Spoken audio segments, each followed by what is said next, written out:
welcome to the Irish Tech News podcast. I'm your guest host, Ian MacRae. I'm a psychologist and author of 6 work psychology books, including Dark Social, Understanding the Darker Side of Work, Personality, and Social Media. I've put together a 5-part mini-series on brains, communication, and digital behavior. I'm going to talk with 5 really interesting guests about mindset, brain health, psychological education on social media, algorithms and dating apps, and how web3 and cryptocurrency communities form. My 5th guest is Dr. Andrea Baronchelli, who is an associate professor in mathematics at City University of London and token economy theme lead at the Alan Turing Institute. He researches how we shape and are shaped by the socio-technical systems we inhabit using data science, mathematical modeling, and lab experiments with human subjects. His work has appeared in a wide range of top scientific journals, including Science, Proceedings of the National Academy of Sciences, and Nature Human Behavior, and he has been extensively covered by the media. He was awarded 2019's Young Scientist Award for Socio and Econophysics of the German Physical Society. Today, we're going to talk about how communities and networks form and adapt in cryptocurrency and Web3 environments. Hi, Andrea. Thanks so much for coming on the Irish Tech News podcast. I'm really excited to talk to you because I've been really interested in your work and the kind of general work you've been doing with the iDrama Lab for a while about self-organizing networks in Web3 and dark web marketplaces. And I'm absolutely fascinated by the kind of people component of how people are organizing in these kind of new emerging digital spaces and how that organization is fundamentally different from how it is in physical spaces. Different constraints, different organizing mechanisms, however it works. So what are these self-organizing communities? How do they come together? How do they connect in these Web3 spaces? Well, I would say self-organization in social systems is basically ubiquitous. So we are familiar with the special ones. And in general, we can define self-organization as a process where there is some kind of collective form or collective behavior that emerges spontaneously out of microscopic interactions. So actually, a subject I've studied a lot on this is social norms. Mm-hmm. And language, for example, is a typical example where in an account that started with Wittgenstein and went on, you basically want to negotiate your language only with your peers around you because you want to attain a result. Like, for example, you want to build something, and so you need to agree on the name for objects. Everyone is doing that. And then through an invisible hand, which is an expression we are used to for economics, but actually applies also to other realms, we come to have the same name for the same object shared in the population and in the group. Mm-hmm. So, to your question, through the space of norms, the 2 examples that have always been made since the ancient Greeks is language on the one hand and currency and money on the other end. We accept a euro because we essentially trust that the next person will accept the euro too. Okay, now there are institutions making it, but if you ask around, the thing is, I'm happy to be paid in euro because I can buy eggs and bread with euros, the newspaper with euros, eventually a car and maybe a flat. From your question, the spatial thing is, of course, something we are very familiar with. Like cities, for example, are not centrally planned, and yet they acquire a urban form through, again, a process of self-organization. Mm-hmm. The main difference between spatial self-organization and the self-organization in the social realm, and even more so online and therefore also in Web3, is that the spatial dimensions put some constraints that are removed there. Mm. For example, imagine you are in a crowd, so in a spatial situation, and you want to communicate with people around you. Without technical devices such as a microphone, you can only reach a certain number of people. Mm. While on Twitter, this number is potentially unbounded. Yep. Well, you still have only a finite number of followers, I guess. I have only a finite number of followers. But for example, Elon Musk has like tens of millions of followers. Mm-hmm. This is only possible in a space where these constraints have been removed. But the essential mechanisms are often similar. And then, of course, the single phenomena you want to study are depending on whether you are in space or not. For example, There's traffic that has been studied deeply, and it's one of the classic examples of the study of self-organization in spatial networks, which has only some equivalence in online or non-physical spaces. And Web3 is the big revolution, of course, of this decentralization, further decentralization of the online life. Yeah, and so how does that happen in Web3? Because people are anonymous, they've never met each other, they could be on opposite sides of the world, but they're doing commerce, right? They're buying stuff from each other on either dark web marketplaces or now there's other marketplaces. But how are people organizing and finding each other without those spatial connections?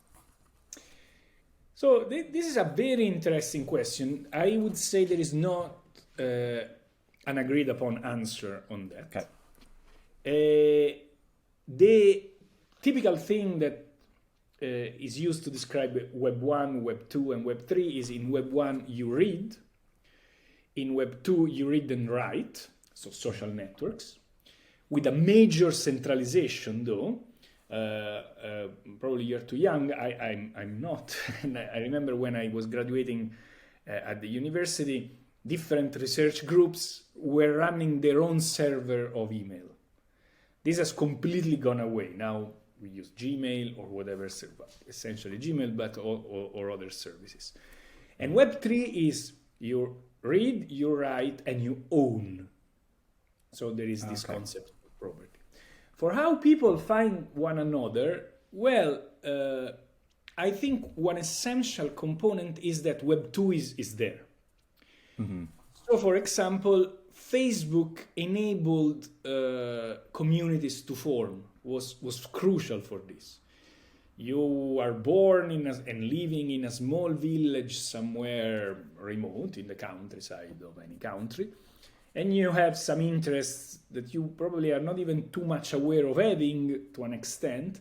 And of course, you can go in these gigantic platforms connecting all the people, and you can meet other individuals that are interested in your same thing, which can be Roman history or more fringe stuff. Mm-hmm. At this point, once you have met them, you don't need Facebook anymore. Yeah. And you can go somewhere else. You can build your own social network, so you can decentralize back. And the same is true also for commerce. So how do you get to know that there is a dark market? Well, on Reddit, for example, which is a gigantic platform that is there. Once you know that, however, you can create a Telegram or Discord channel for people interested in trading what you want. And from that moment on, you can self-organize your own patterns of trade. Of course, to an extent, having centralized platforms is convenient. People are happy to trade a little bit of anonymity or a little bit of freedom either for the convenience of going in a place that solves some problems of management of these infrastructures. Okay, so some of these decentralized communities are built on the foundations of the original centralized ones, but then can they become self-sustaining after a period of time, or are they always going to rely on those centralized networks to build connections in different spaces or for different reasons? No, I would definitely say that they can become self-sustaining. So once you have found mates with common interests, you can move to Signal or Telegram, for example. Yeah. You don't need that. It's probably convenient to have some kind of flag there still remaining for newcomers that maybe want to find you somewhere. Mm-hmm. So there is this dimension of a public piazza where everyone can meet, but then you can continue the conversation at home, for example, with your friends. So absolutely. And we have seen this with dark markets. So what and this is my research, our research. Yeah. So dark markets are these online platforms accessible through Tor in the dark web. Accessing them has become easier and easier. You can find instructions everywhere. And they, of course, sell any kind of goods, legal and illegal. And so what's the situation there? So let's remain to the Bitcoin network. They use also other cryptocurrencies, but it's completely decentralized. So if it's completely decentralized, of course, at the beginning, you are like a little bit walking in the dark. You want to buy X, someone wants to sell X, but you need to meet. The dark market offers you a place to meet. And actually, you meet there.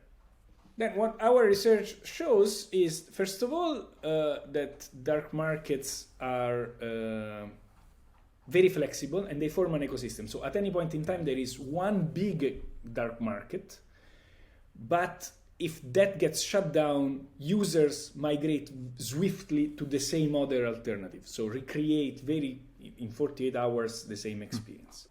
Probably coordinating on Reddit or other channels. Okay, yeah. The other thing is that what we observe that the markets really do act as a piazza, as we were saying. So we have traces. The nice thing of Bitcoin is that you have anonymous but individual traces. So you can really say, well, this actor, this user trades with the market. This other user trades with the market too. And after this, they start trading with one another. So they start becoming independent of the market. So after a first pulsation towards centralization, you have this other pulsation out of it. Our analysis, I want to add, is possible thanks to a collaboration with Chainalysis, which is leader in cleaning the data, and so we analyze meaningful data. And also, to recap what I've said, I think a nice analogy is a little bit this kind of structures, for example, the dark market, a little bit as dating apps. So users go on Tinder to meet one another, but if on Tinder two individuals meet and they like one another, they will not keep chatting through Tinder. Yeah. They will start chatting with other means or even moving together. I don't know if it's a successful love story. Yeah, it's interesting that it's such a big global network too that's all completely interconnected, right? Because there must, I don't know if there's any comparisons for that amount of data and information and, you know, contact between peers you can analyze on that scale, but like how changeable are the networks, dynamic are the networks, and are they kind of similar to how dynamic or variable real world networks are in physical spaces, or are they much more flexible, changeable? Are they shifting a lot more? Or is the core of them pretty stable? So this has been the network science revolution that took place at the end of the 90s, very beginning of the year zeros, let's call them this way, where people started, thanks to the availability of digital data, to measure the statistical properties of a large number of networks. Social networks were the first. The IMDb database, for example, is an important historical example where people were putting link between two actors if they acted in the same movie. Or airport transportation networks where a link is a direct connection between two flights. What is found there is that surprising. So, for example, before going to the surprise, let's say a typical thing you want to measure there is the so-called degree distribution, where degree is the number of connections that an individual or a node has with the others. Okay, so if you have 100 friends on Facebook, your degree is 100 in that network. If you have 1,000, it's 1,000. And then you can do the statistics, the distribution of this connection, number of connections. And what was, and is still amazing, is that from the statistical point of view, many networks share the same properties. In particular, they are most often, if not always, very heterogeneous. That is, in the network, the majority of individuals or actors, or nodes, technically speaking, have few connections, but there are few nodes with a huge number of connections, the so-called hubs. And they have a profound impact on the dynamic of the network, of processes unfolding on this network. We are familiar, for example, with when we fly. So if a small airport in Sardinia has a strike that day, your Dublin to New York flight will be completely unaffected. However, if Frankfurt airport has some issue that day, the ripples of delays could be much heavier around the network. Yeah. And this is true also, for example, in virus spreading. So people with a lot of physical contact and who travel a lot are spreading potentially the virus, as we have learned over the last 2 years, much more powerfully. One thing that is different, once again, between physical networks and online networks is the concept of distance. Yeah. So in physical networks, you have physical distance, kilometers, between a point A and a point B. And also, and therefore this, for example, affects the time it takes to go from A to B. Even if you have a direct link, of course, you can imagine that the exchange, for example, there is a direct link, the Orient Express, from Venice to Beijing. So you can say, okay, it's a direct link. Yes, of course, but the Venetians keep trading mostly with people around Venice, and the people in Beijing do the same. Online, this concept of distance is not there. So online, you really, when I have on Facebook a friend living in Beijing and a friend living in London, which is the city I'm based in, it's exactly the same, my chatting experience. Now we are having this conversation. You are in Dublin, I guess, and I'm in... I'm in London, actually. You are in London too. Okay, so see, but I was not even aware of this. Didn't matter, yeah. Exactly, it does not matter. And another thing is the number of connections you can have.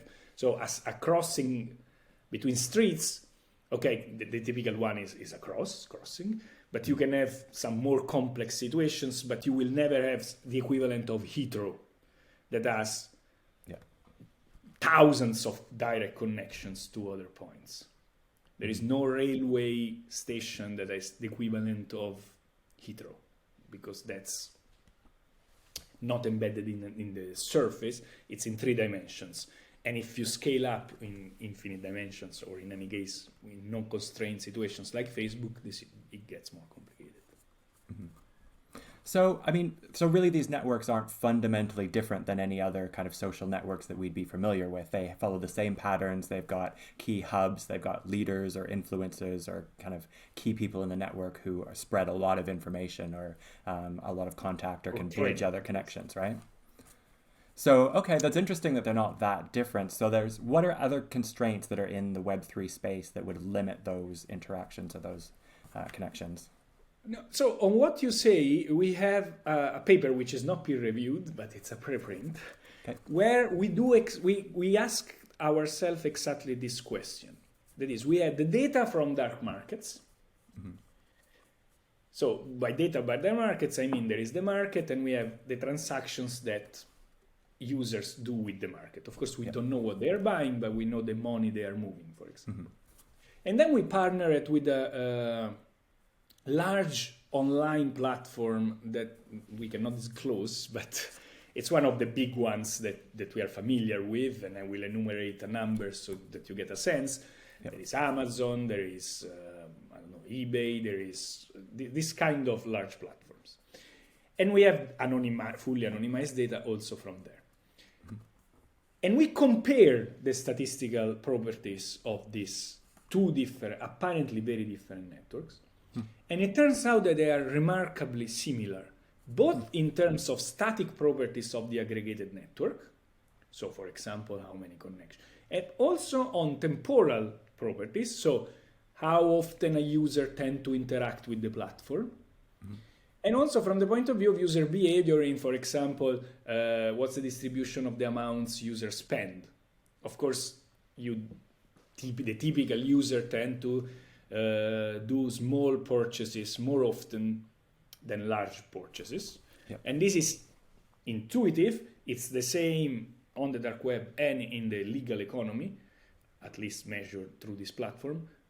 But the interesting thing is that it's not only from a qualitative point of view that they are similar. They are actually mathematically, statistically, basically indistinguishable.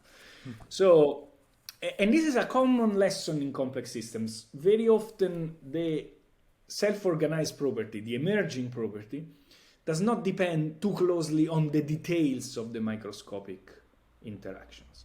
As long as there are some shared aspects there, and in this case, for example, these are networks where the actors are human. These are not embedded in space.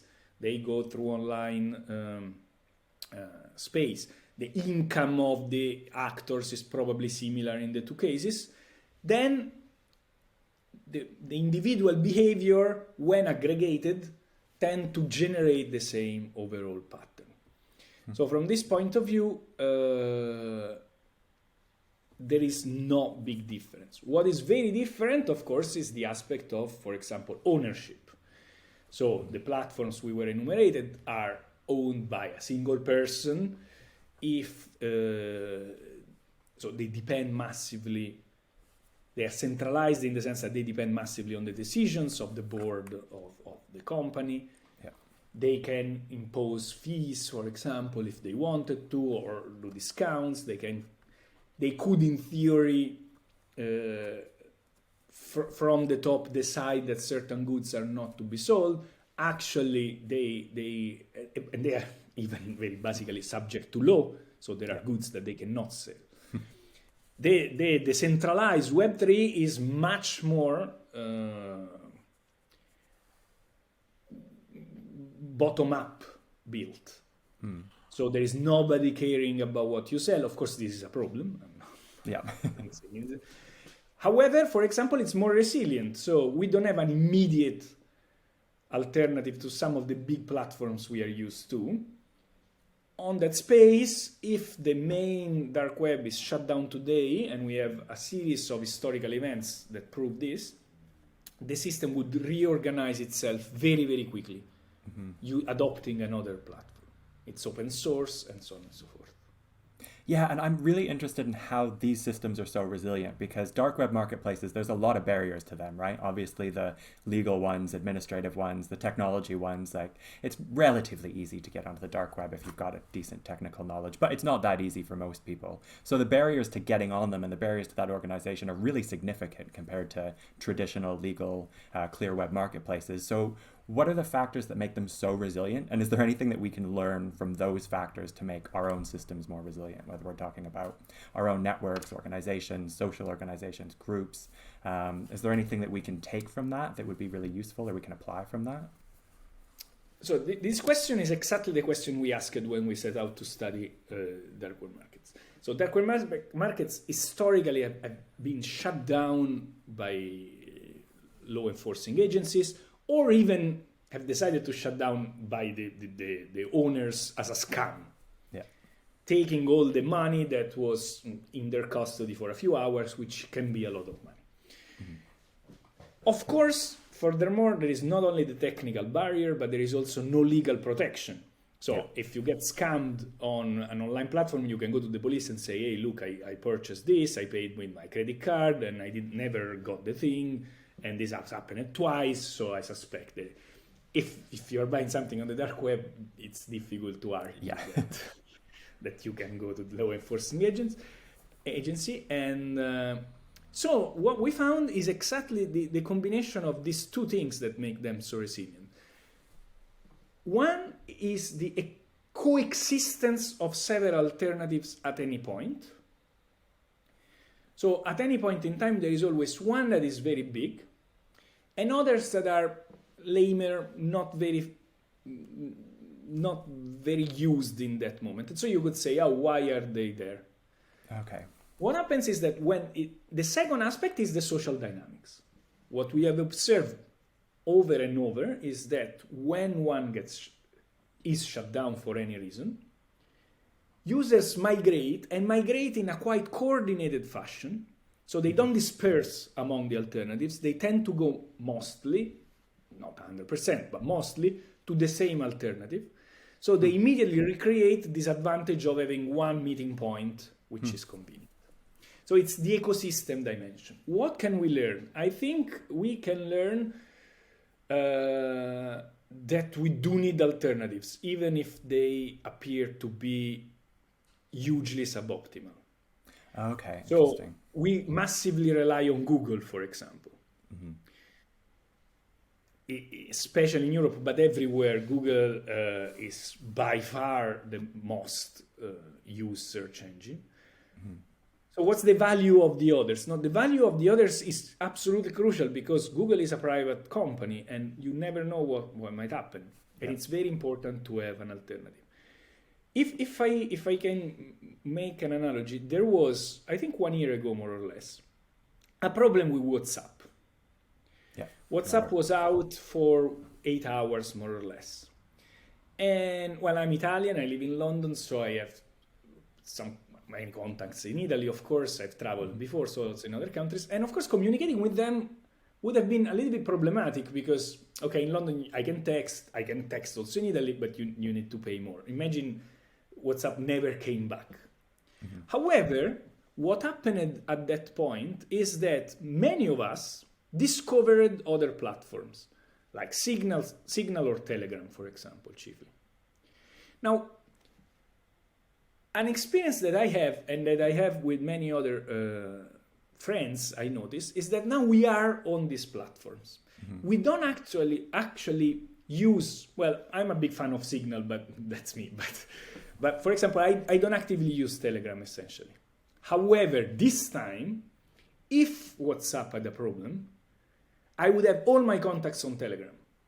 So this time we are more resilient because we have an alternative. And the event forcing us to go there was this one. So the lesson, I think, in terms of resilience is it doesn't matter if an alternative is not used or is not appealing. The existence of that alternative helps you not depend on the monopoly. That's really interesting too, because I read recently that almost 60% of web traffic now goes through essentially 6 companies, right? Google, Amazon, Netflix, Facebook or Meta, whatever they are.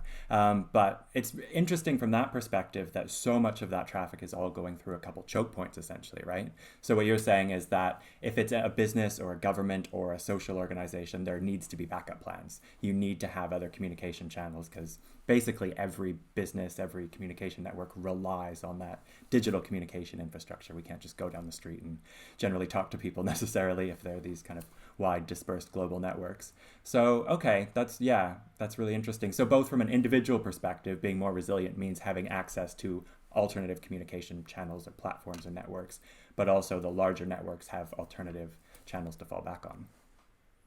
Absolutely. From an individual point of view, it's important, but there are what the economists call, not by coincidence, network effect. That is, the alternative is useful really only if also your friends are aware of it. Because otherwise, you communicating alone is never. Isn't it? Okay, so is there anything else from these systems that we can learn that can make us more resilient or can kind of boost those network effects? How to create a network effect is a huge question, and it's not clear. What's happening? I think that the revolution is silently coming in, a revolution. For example, it's the revolution of cryptocurrency, that if you want is making you more resilient, but it could also make the global system more fragile. What do I mean? It's the first time that there is a viable possibility of having a currency independently by centralized organizations, which can be states or large banks. And this happened at the beginning, and the first, let's say, the entrance of this on the stage of geopolitics happened at the beginning of the Ukraine, the Russia invasion of Ukraine. When, as a measure, major banks in Russia were basically kicked out of the SWIFT system. The SWIFT system is an American-centric Basically, it's the backbone of the American-centric financial system. Yeah. So if you are out of the SWIFT, you cannot, simplifying a lot, trade with other banks. So you basically are isolated. Of course, this gives US, and has given US and the West, but US essentially, for many decades, power in conflicts or in general power. What's happening now is that, of course, countries such as China, Russia itself, but even India, and in general countries not in the Western Bloc, are exploring alternatives to this system, which, thanks to the technology such as blockchain, can be now implemented much easier than before. So now we can really, it can be done. At the same time, a couple of years ago, Facebook launched Libra. Libra was a cryptocurrency where it was actually not only Facebook, it was a consortium that was including Facebook, PayPal, Uber, Vodafone, some giants. Yeah. Their idea was to create a currency that would have been native, would have been accepted by all of them, of course, and would have been native in WhatsApp and Facebook Messenger. So imagine suddenly you have that WhatsApp is like a bank. So to pay your friend, to go. Of course, the main problem of this experiment is that it could work. It could really work. Yeah. Just in context too, that's interesting because I think there's a lot of different efforts to centralize cryptocurrency, right? Like between Circle and BlackRock and New York Mellon having a whole bunch of assets that are regulated in New York that are kind of being built up as potentially the backbone of the kind of cryptocurrency sector, or at least trading pairs for those. There's all sorts of efforts to build cryptocurrency on very highly centralized systems, right? Whether they're corporate systems, government systems, regulatory systems. So do you think the networks will adapt to that, or is that kind of a big question in the air now of will they end up being decentralized and centralized, or a bit of both, depending on where they're located? So here, of course, I don't have the crystal ball, but it's a very important point. So the problem was Libra would have worked. Governments, basically, the US government suppressed the experiment. But the reaction has been to a big push towards building your own central bank digital currency, which is basically a crypto-like, not necessarily running on blockchain, probably yes, but not public blockchain, alternative to real digital cash, natively digital. Corporations could do the same. Of course, governments are very worried about a corporation run one because monetary policy is still a big instrument. So, for example, now the inflation is skyrocketing and the ECB and the Fed are raising interest rates.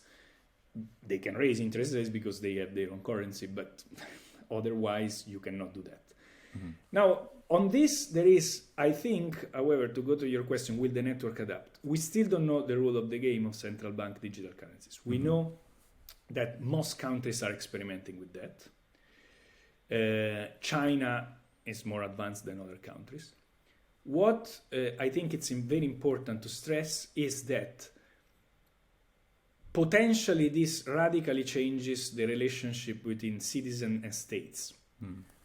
Because so far, citizens have been asked by their government to tell the government how much they earn in order to pay taxes, but not how much you spend. Now you can say effectively, however, you use credit cards. Yeah, but I can use cash. In the moment in which this big central bank digital currencies begin, potentially your government can know how you spend money because it's in their records. So without even, in theory, technically, without even going to the judiciary system.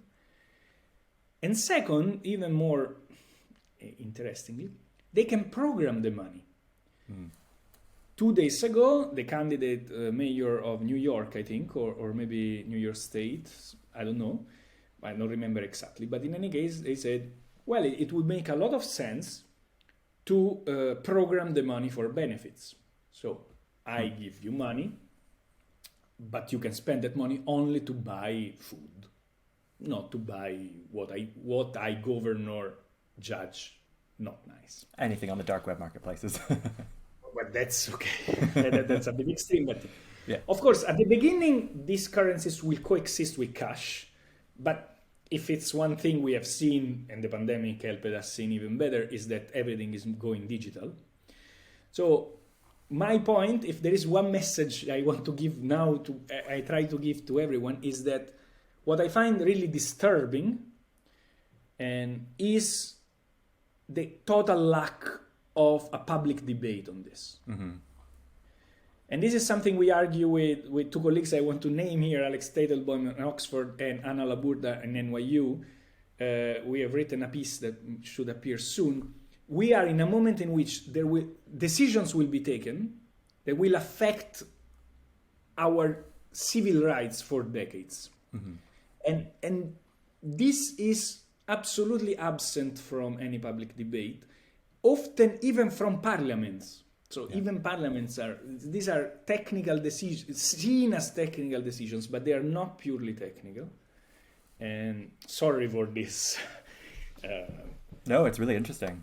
Activist That's fine. call, but I really do think that that's important, an important aspect, even in democracies. Yeah, I mean, that's a really important point. And I think the kind of general public awareness of this is not really there. And I don't think people really realize how far along these digital currencies are and how much and how soon they could be really impacting your taxes, your spending, your income, how it's regulated, where you can spend your money.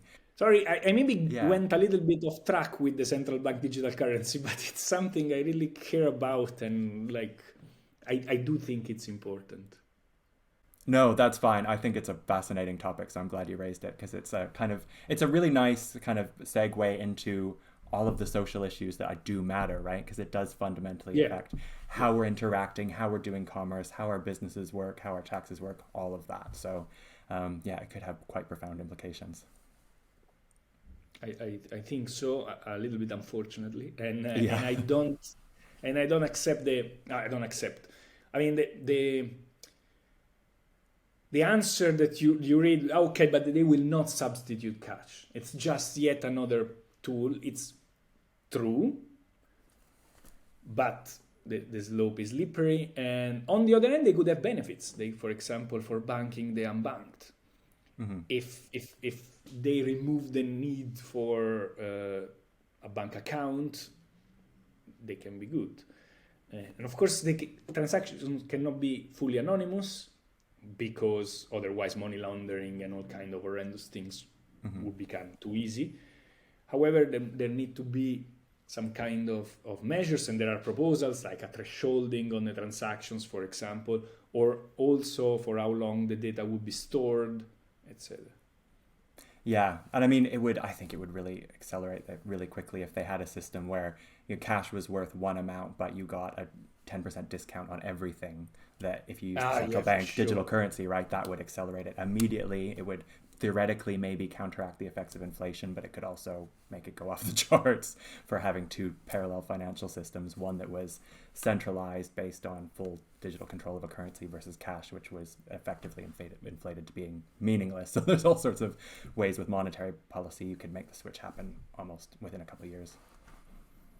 Yeah, and the experimentation is very quick. There is a document of the Central Bank of Canada that states almost explicitly that one of the reasons is the worry that if governments don't move fast, if central banks don't move fast, some major corporation could do the global currency.